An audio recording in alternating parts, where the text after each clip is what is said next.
again. Today we are reading Chapter 3, in the 5th at Malory Towers. Supper time. All but the new girls were well settled in by evening. Matron had received health certificates and pocket money from the lower school and health certificates, but no money from the upper school, who were allowed to keep their own money without having to ask Matron for it. "Did Irene's health certificate arrive all right?" asked Darryl, remembering how almost every time Irene's health certificate was mislaid. Sally laughed. "Oh, somebody put in an envelope in Irene's case marked health certificate, and she thought her mother had put it in there instead of sending it by post, so she took it of Matron, of course, and said, 'Here you are, Matron. I've really remembered it at last.'" "And what was inside it?" asked Darryl. A recipe for bad memories," chuckled Sally. "I forget how it went. Take a cupful of reminders, a spoonful of scoldings, something like that." You should have seen Matron's face when she saw it.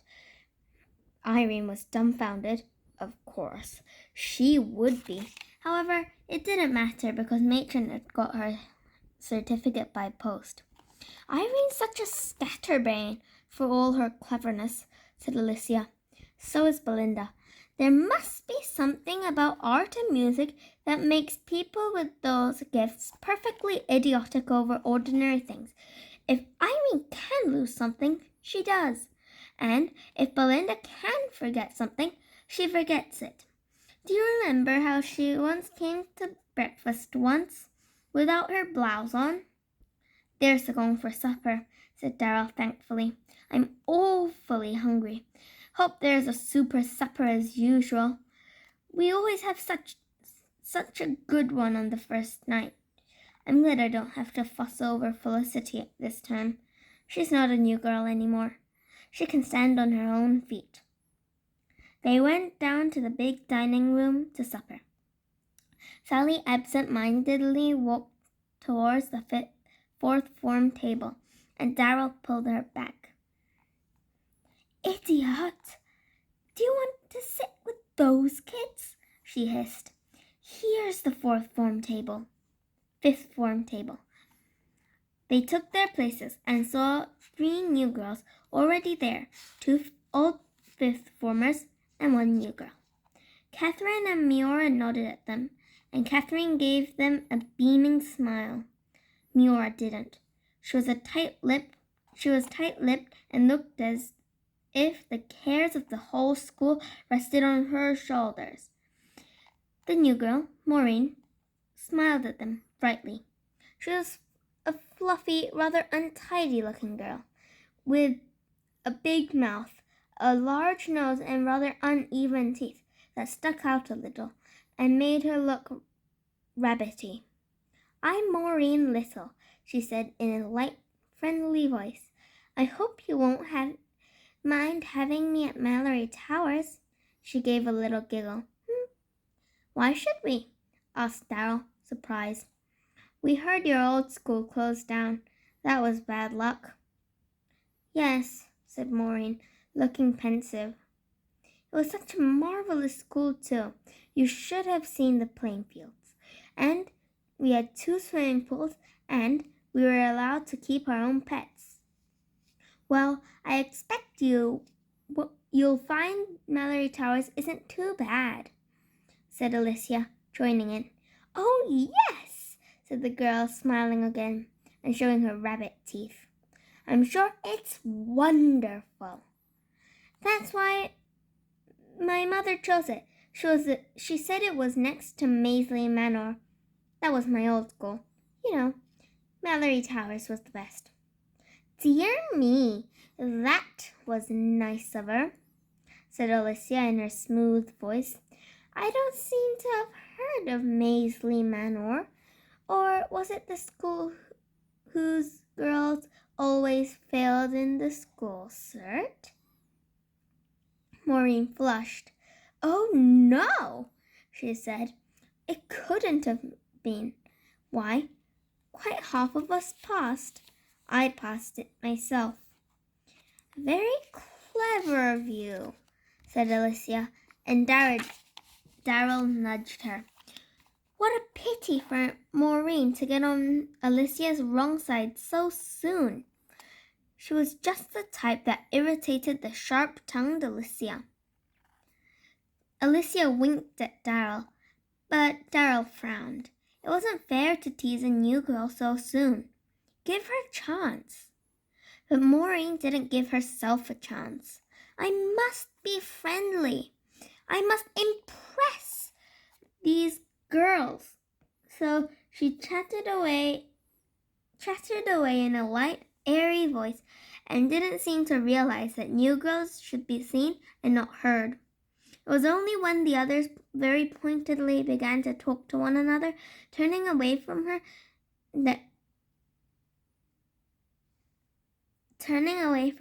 until she found that nobody was listening to her, that she stopped. In the first form, if any new girl behaved like that, the first formers would have pointed out at once that she'd better keep her mouth shut before somebody sat on her. But the fifth formers were not so crude. They merely ignored her, hoping that she would see that she was behaving stupidly and making a bad start. "Are we all back?" said Darrell, looking round the table. "Ah, there's Mavis. How's the voice, Mavis? Hope it's quite all right now." Mavis nodded.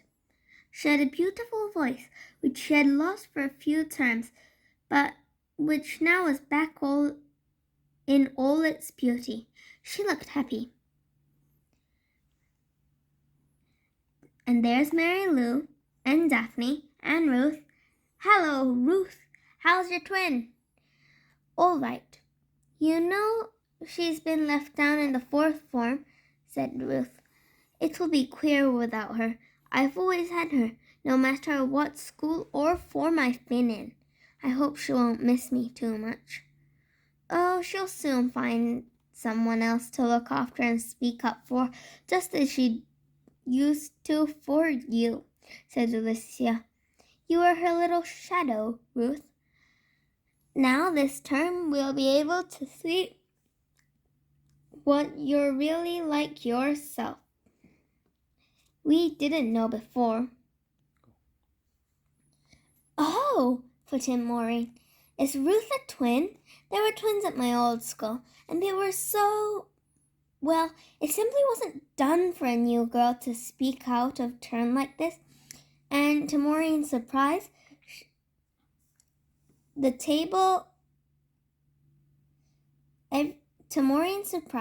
everyone at the table began talking at once so that nobody could possibly hear what she said. Mademoiselle Dupont, who was head of the table, was sorry for her. She liked the fluffy type of girl, and she spoke comfortingly to Maureen. "They are excited, you see, at being back again. You will soon be their friends, n'est-ce pas? Tomorrow they will, they will take you to their chests, and you will be one of them." "What a pity dear Gwendolen isn't back yet. Now you will like her, Maureen. She has gold hair like you, and..." Alicia caught part of this and winked at Sally. "I bet Gwendolen would be just the person for Maureen," she said. She raised her voice and spoke to Mademoiselle. "What's happened to dear Gwendolen Mary, Mademoiselle? She's the only one not back." "She only came back from France yesterday," said Mademoiselle. "She comes to us tomorrow. The dear child. She and I will be able to talk about my beloved country. We shall gobble together about it." "Gabble, Mademoiselle, you mean," said Sally with a giggle. "Oh, I've been to France too," said Maureen, delighted. "Then you and Gwendolen and Mademoiselle can all gobble about it together. Nice trio you'd make, gobbling about La Belle France. Don't be an ass, Irene, said Miora's voice. Remember, you're in the 5th form now, not the 4th. Oh, thanks awfully for reminding us, Miora, said Alicia in her smoothest voice. I say, it must be frightful for you to live with us. Awful come down to pick it with the old 4th formers instead of queening it in the 6th. Miora and I don't mind a bit, said Catherine with such an air of pouring oil on troubled waters that the old formers couldn't help nudging one another. After all, somebody has to be left down sometimes, and it's always a help, don't you think?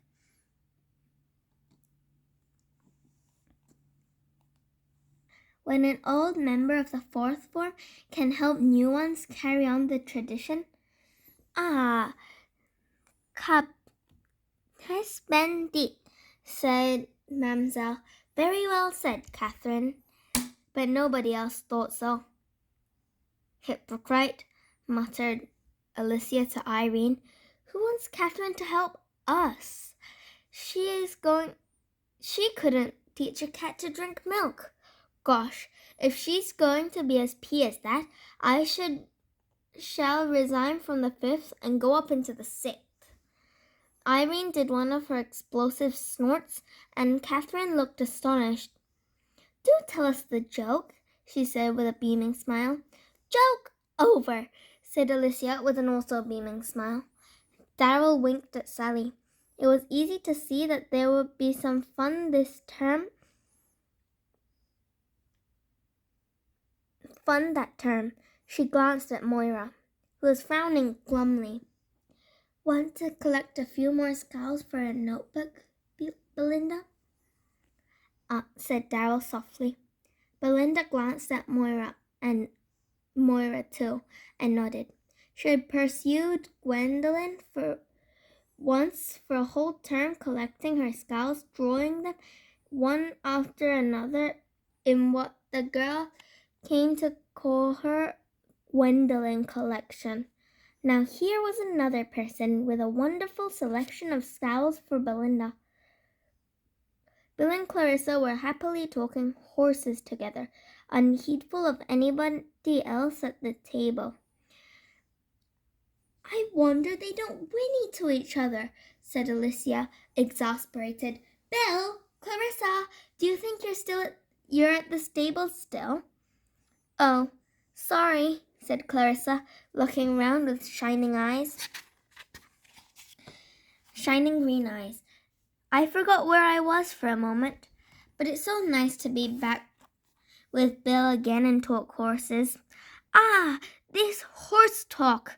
I do not understand it, chimed in Mademoiselle. Me, I would not go near a horse, great stamping creatures.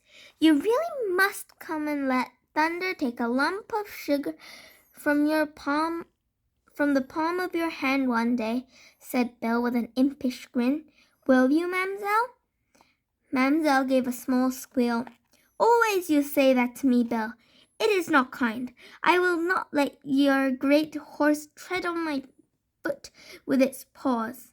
Hooves, Mademoiselle, hooves, said Bill, quite shocked at Mademoiselle calling them paws.